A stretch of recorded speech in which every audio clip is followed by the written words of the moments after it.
আর 24শে November দক্ষিণেশ্বরে আমার first bride ছিল। তো ব্রাইডের লোকেশনে যাওয়ার পর দেখি পুরো ফাঁকা, কেন কি ব্রাইডের গায়ে হলুদ হয়ে গেছে, কিন্তু ব্রাইড চান করতে গেছে। তখন অলরেডি 3টে বাজে, আমি বসে বসে বোর হচ্ছিলাম আর ভাবছিলাম কী করব। লাস্টে পর্যন্ত ব্রাইড এলো, আমি বোর হতে হতে।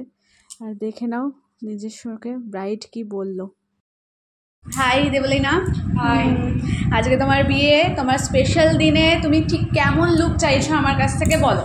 আমি একদম নর্মাল লুক চাই, মানে একদম হেভি লুক না, মানে 365 ডেজ আমাকে মানুষ যেরকমভাবে দেখছে আমার লুকটা যেন জাস্ট যেরকম সেরকমই থাকে, জাস্ট একটু ফিট ফাট এইটুকুনি। আই মেকআপ কেমন চাইছো? আই মেকআপটা একদমই লাইট চাইছি, কিন্তু তার মধ্যে একটা বেশ অ্যাট্রাকটিভনেস থাকবে, শিমারি থাকবে, জাস্ট আইটা যাতে অ্যাট্রাকটিভ হয়। ওকে। আর হেয়ার কি করতে চাইছো? হেয়ার একদম আমার মুখের সাথে যেটা যাবে, সিম্পল, তুমি যেরকম ভালো বুঝবে সেরকম করে দেবে। ওকে, চলো দেখা যাক লাস্টে তোমার লুক কেমন ক্রিয়েট করতে পারি। একদম, চলো। Thank you. কেমন লাগলো তোমার? দারুণ লেগেছে। আমি বিশেষত শাড়িটা আমি চেয়েছিলাম যে তুমি একদম ফিটফাট পরাও, এটা আমার খুব মানে একটা ড্রিম ছিল, একদম পারফেক্ট। মেকআপ তো সুপার ডুপার হিট, কোনো কথা হবে না। আমি যেরকম সিম্পল চেয়েছি সেরকম।